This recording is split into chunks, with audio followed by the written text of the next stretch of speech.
was 3465 Holly Parker, and I play naive Nora.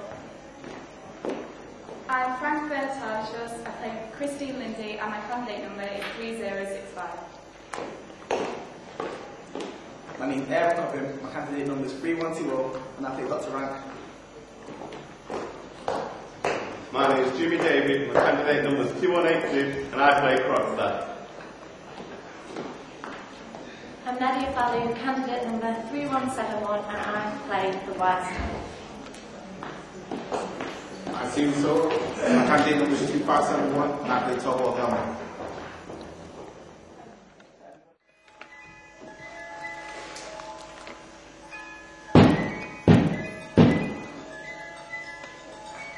I beg your pardon, the front door was ajar.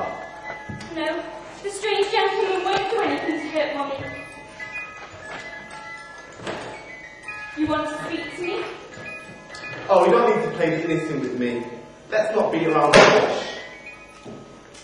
You still have time, and I advise you, use your influence to stop it. Well, Mr. Krogstad, I have no influence. Now listen to me, Miss Helmer. If I'm forced, I shall fight man to job the bank as I fight for my life. That'd be a filthy trick. You know, as everyone else does, a few years ago I committed a small indiscretion at the bank. Now my sons are growing older, and for their sake, I must regain what respectability I can.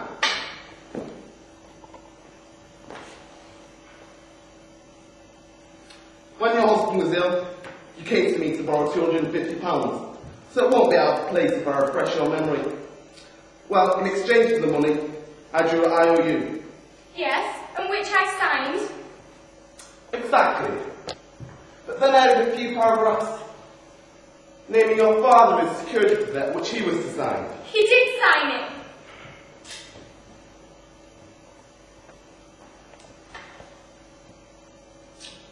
Your father was quite ill, if I'm not mistaken. Papa died on the 29th of September. Quite correct. Which leaves me with a curious little problem. Problem? I don't see. The problem, Miss Helmer, is your father signed it 3 days after he died. Your father died on the 29th of September, but here he dated his signature the 2nd of October. Isn't that a curious little problem? Another curious little thing is the word 2nd of October not written in the hand of your father's, but one which I seem to know. It was to save my husband's life. I couldn't put it off.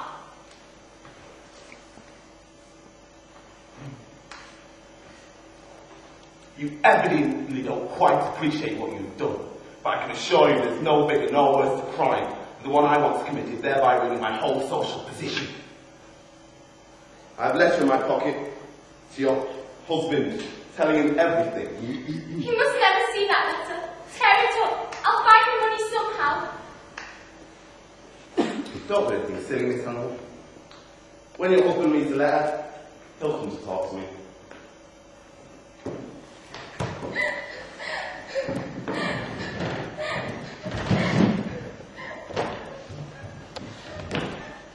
Is that my skylark swing out there? It is. Is that my squirrel rustling? Yes. When did my squirrel come home? Just now. Come out here, Torvald, and see what I bought. What did you say? Oh, Matt. Has my little squanderbird been overspending again? Yes. Oh, Torvald, we can be a little extravagant now, can't we? Just a tiny bit. You've got a big salary, and you're going to make lots and lots of money. Next year, yes. But my new salary doesn't start till April. Pooh! We can borrow till then. Nora! What's a little spend if you are? No debt, never borrow. A home that is found in debts and borrowing can never be a place of freedom and beauty. Now, my little something. What's the two buildings? Nora, guess what I've got here? Money! 1, 2, 3. Oh, thank you, Torvald, thank you. Look me in the eyes. Well? Has my little sweet tooth been indulging herself in town today, by any chance? How could you think such a thing? Not a tiniest digression to a picture shop. No. Torvald! I promise. Not just a wee jam tart. Certainly not. Just a tiny little nibble at a macaroon. Torvald, I promise you honestly. There. I was only joking. You know I could never act against your wishes. No, of course you couldn't. You're only trying to do what's best. And that's all that matters. Well, it's got all those hard times are past now. Yes, it's almost like a miracle. Do you remember last Christmas? Oh, the most boring time I've ever had in my life. I just found it boring. Oh, there's the door. I don't suppose you recognise me?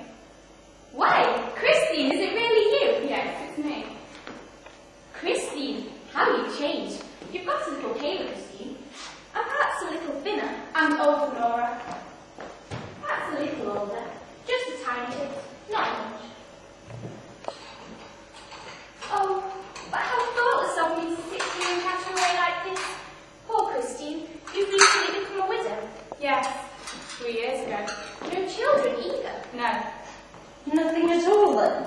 not even a feeling of loss or sorrow. All alone. How dreadful that must be for you. Oh, these last 8 years have been such a happy time for me. Have you heard the wonderful luck we've just had? It's really all just like a miracle. Would you believe it? My husband just been made vice president of the bank.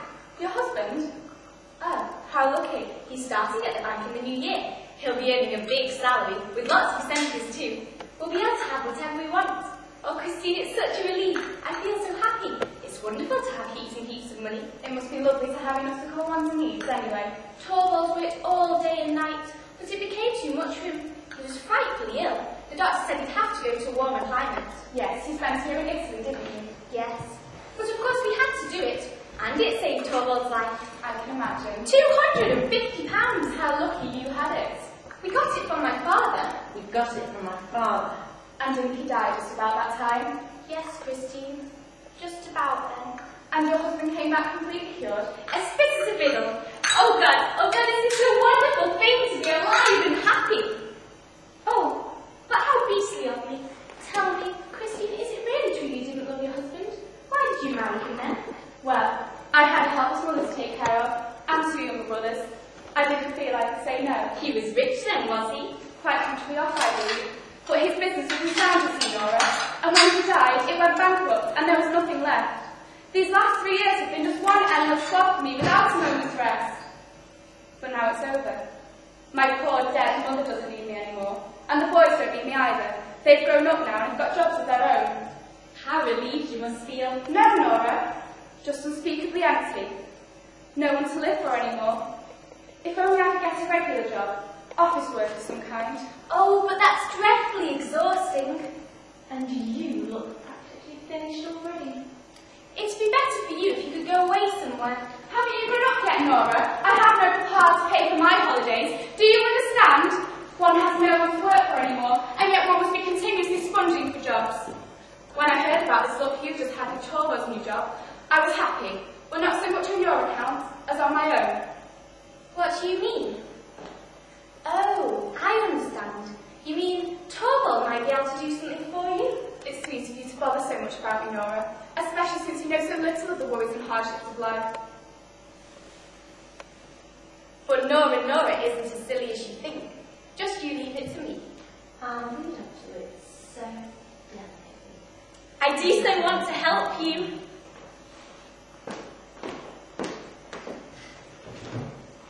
Do you understand?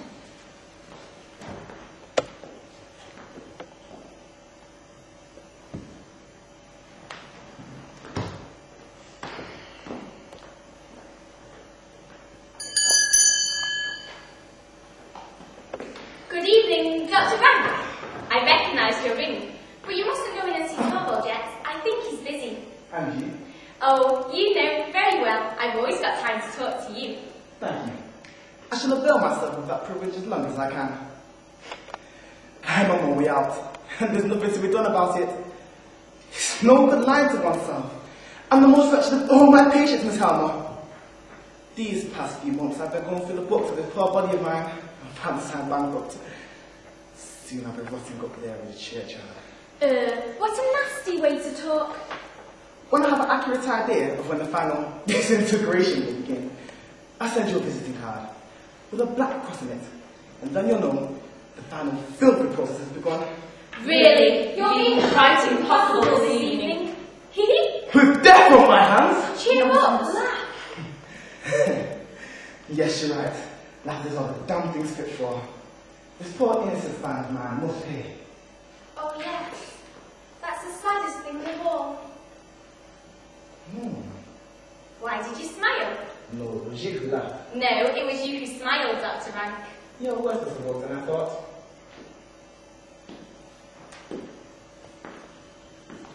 Dear Dr. Rank, you mustn't die and leave Torvald and me. Once one is gone, one is soon forgotten. Good heavens! So unreasonable you are. Dr. Rank, sit down here and I'll show you something. I'll show you something. What's this? Look here, look! Stockings. Flesh coloured, aren't they beautiful? It's dark in here now, of course, but tomorrow. No! Only souls. Oh well. I suppose you could look a little higher if you wanted to. Why are you looking so critical? Don't you think they'll fit me? I can't really give you a qualified opinion on that. Shame on you! What are the wonders that will be revealed to me? I shan't show you anything else. You're being naughty.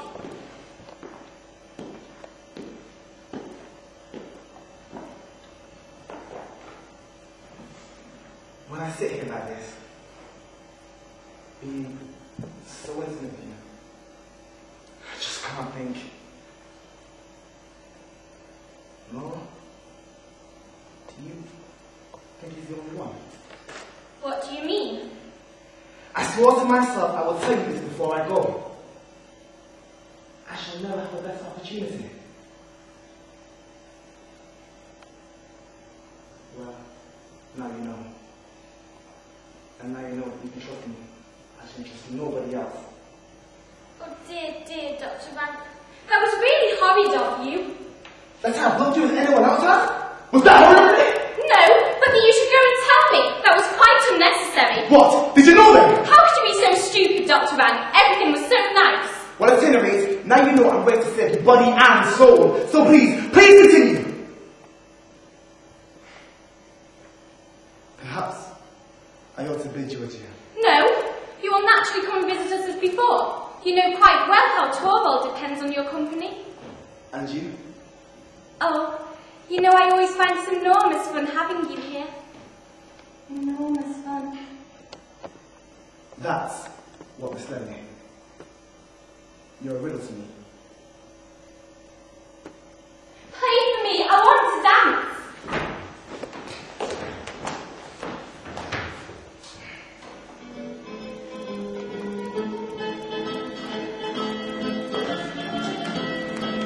Slower! You're so violent, Nora! No, you're not doing this right at all! Nora, darling, you're about to get your life anyway! Run, stop it! This is sheer music! Stop it, I say!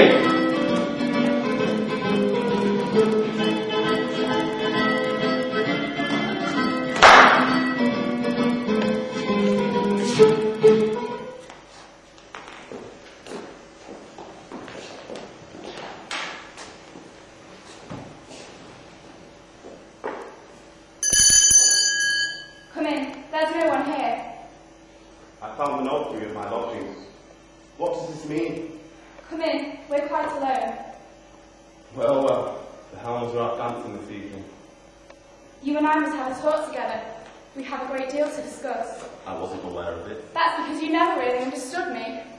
Same old thing, isn't it? A woman shook a man because something better turns up. You think it was easy for me to give you up? You did this for money. I had a helpless mother to take care of and two younger brothers. We couldn't wait for you, Niels. Christine? I'm so alone in the world, and I feel so deathly lost and empty. There's no joy in working just for oneself. Niels, give me something or someone to work for. Just being hysterical or romantic. It's what I an excuse for self-sacrifice. Have you ever known me to be hysterical? Tell me, you know all about my past. Yes, but couldn't it still happen? I need someone to be a mother to, and your children need a mother, and you and I need each other. I believe in you, Niels. Thank you. Thank you, Christine. I'll make the world believe in me as you do. The time Helen go quickly go. Oh, Christine, I've forgotten. You know what I've just done to the Helmers. I know it's bad if I man like you too. Oh man, do this. The letter is still in the box. This is why you're doing this.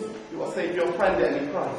A woman who has sold herself once for sake of others doesn't make the same mistake again. I should demand my letter. No, Mills. You mustn't ask that letter back.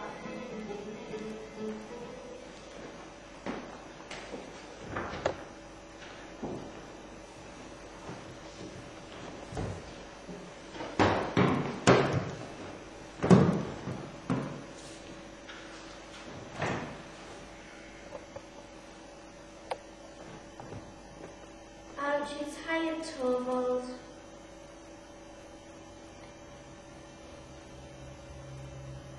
No, not in the least. Upon my word, you're most attractively young, beautiful woman. Don't look at me like that, Torvald. What? Not look at my most treasured possession in the entire world, but which is mine. Mine alone. All mine. You mustn't talk like that to me tonight. I am as one as you, and of the people, like the word tonight. Do you know why I say so? Listen to me. So I pretend to myself you're my secret mistress, but nobody knows anything at all. Oh, yes, yes, yes. I know that you never think of anything but me. And then, as we're about to go, and I wrap the shawl around your lovely young shoulders, above this wonderful curve of your neck. And I pretend to myself that you're my bride, and we just come for the wedding, then take you to my house for the first time, to be alone with you. Quite alone, as you stand there, young and trembling, or even I know I was able but you. When I saw you dance to Tarantella, like the hundreds, potentials, my blood grew hot. I couldn't stand this any longer. That's why I brought you. I think you got here with me. Get off me! Leave me, Torvald! I don't want any of this. What's that? It's me. Oh, what does she want now?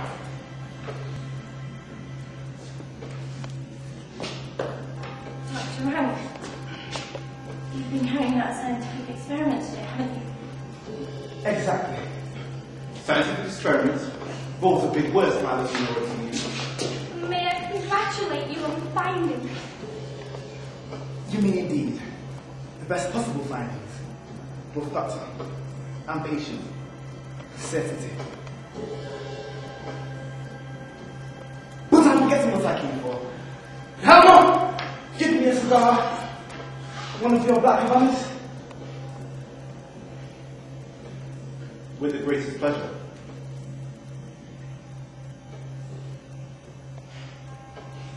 Thank you. And now, goodbye. He's been drinking too much.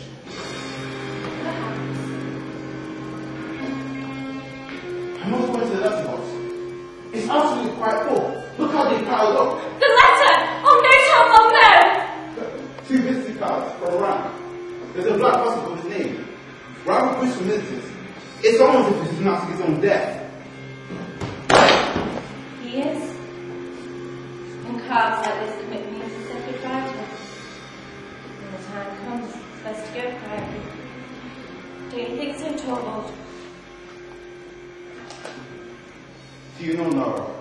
Often I wish you terrible nature might threaten me. So I have my life and my blood.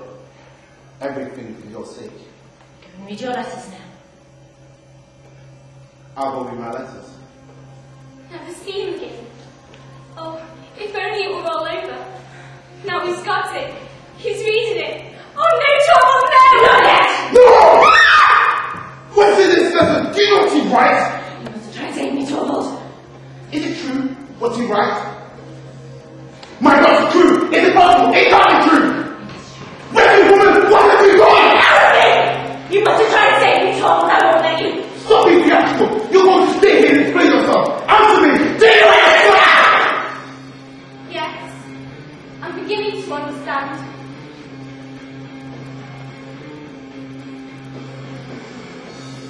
Oh, what a dreadful awakening! For 8 whole years, she who's my joy and pride, a hypocrite, a liar, worse, a criminal! All the innocent of it. Shame on you, shame! And to foresee something that will happen. All your father's references and instability. I repeat, all your father's references and instability he has passed along to you. No religion, no morals, no sense of duty. Oh, I've been pushed closing my eyes. I did it for your sake, and now you want me like this. Yes, like this. You have destroyed my happiness. You have ruined my future. I condemn humiliation and ruin. Simply for the weakness of a woman. When I'm gone from this world, you will be free.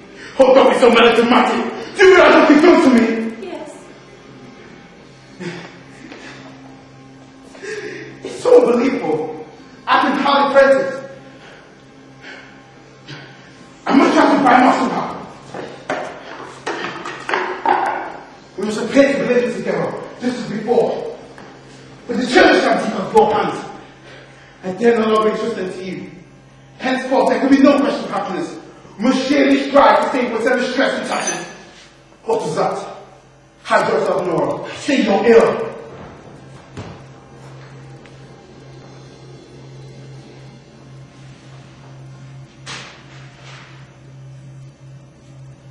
Read it. I hardly dare to.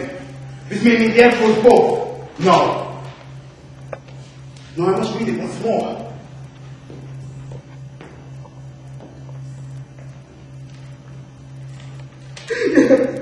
Yeah! I am saved! No, I am saved. And what about me? And what about me? You too, of course. We're both saved, you and I. He's between your IOU. He writes a happy accident, change his life, and I'll matter now what he writes. No one can harm you now, Nora. No one. No. No. Let me see this little thing again. No, I dare not look at this. I shall marry God's whole business a dream. There! It's destroyed. He writes that ever since Christmas Eve, you can all these sleepy joyful days for you, Nora. Yes.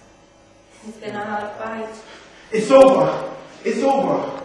You just don't seem to realize it's over. That is true. Just lean on me. I shall counsel you. I will not be much of a man if your feeling helplessness do not make you look very attractive in my eyes. In those first few dreadful moments, my whole world seemed to tumble around my ears. I forgive you, Nora. I swear it to you. I have forgiven you. Thank you for your forgiveness, Torvald. I shall not sleep tonight. Sit down over there. You and I have a lot to talk about. Nora, what does this mean? Sit down! Nora, I don't understand you. That's just it. You don't understand me. And I don't understand you. Not till this evening. What do you mean by that? Doesn't anything strike you about the way we're sitting here? What? We've been married for 8 whole years. Does it not occur to you that this is the first time you and I, man and wife, have ever had a serious conversation together? I surely expect to try to answer all my worries. Oh, I'm not talking about worries. I'm simply saying we never get to the bottom of anything. Great wrong has been done to me, Torvald. First by Papa, and then by you. But we still will do more than anyone in this world. You never loved me. You just thought it was fun to be in love with me. I bought tricks for you, and you gave me food and drink. You and Papa have done me a great wrong. It's your fault I've done nothing with my life. How can you be so unreasonable and ungrateful? Have you never been happy here? No. I've just had fun. I've been in your dull life just like I used to be Papa's doll child. The children have been my dolls. I used to think it was fun when he came and played with me. But that's all our marriage has been, Torvald. Fun. Playtime is over. Now is the time for education. You're not a man fit enough to educate me into being the right man for you. And what about me? Am I fit enough to educate the children? But wasn't it just a few minutes ago that you said that you dare not leave them in my charge? Surely you didn't think I meant it seriously. Yes. You were perfectly right. I'm not fit enough to educate them. There is something else that I must do first. I must educate myself. And you cannot help me with that. Which is why I'm leaving you. Was to leave your husband, your home, your children, and your all people might say? Is it monstrous? How can you let on your sacred duties? I have another duty which is equally sacred. The duty towards myself. First and foremost, you're a wife and mother. I don't believe in that anymore. I believe that I am first and foremost a human being, like you. Or at least I was trying to become one. I'm sorting things out for myself and trying to find my own answers. Nora, you're ill. You're feverish. I almost believe you're out of your mind. I never felt so sane and joy in my life. You feel sure it's right to leave your husband and children? Yes, I do. And there is only one possible explanation for this. But you don't love me any longer. No, that's exactly it. Nora, how can you say this to me? Oh, Torvald, it hurts me terribly to Say it! because you've always been so kind to me, but I don't love you any longer. It happened tonight when the miracle failed to happen. I don't understand you. I've waited so patiently. 8 whole years. Well, I'm not such a fool as to think that miracles occur every day. And then this strange thing happened to me. And then I knew. Now the miracle will take place. When Krogstad's letter was lying out there in the hall, it never occurred for me for a second that you'd let a man trample all over you. I figured you'd tell him to publish his facts to the world. And then, when he had done this, you would step forward and take all the blame on yourself and say, I am the one who is guilty. Would I have accepted such a sacrifice from you? No, of course I wouldn't. But what my word accounted for against yours. That was the miracle I was hoping and dreading. And in preventing it, I wanted to end my life. No man can be expected to sacrifice honour, even for the woman he loves.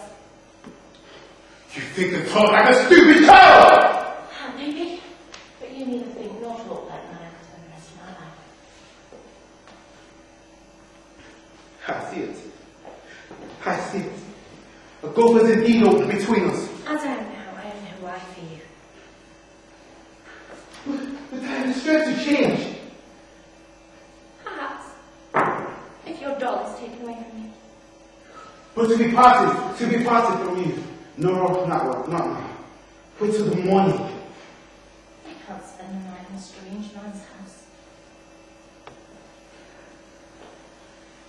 Nora, will you ever think of me and the children again? Yes, of course. I shall often leave you the house and the children. Nora, may I write to you? No, you must do that. So what did you should need to... Nothing. What did you need help? I tell you no! I don't accept things from strangers. Can I never be nothing more than a stranger to you? Torvald, and the miracle of miracles would have to happen. The miracle of miracles! Torvald, you and I would have to change so much that I just don't believe in miracles anymore. I don't believe in miracles anymore. But I want to believe in them. Tell me, we should have to change so much that... So much that life between us could become a marriage. Goodbye, Torvald. Nora! Nora!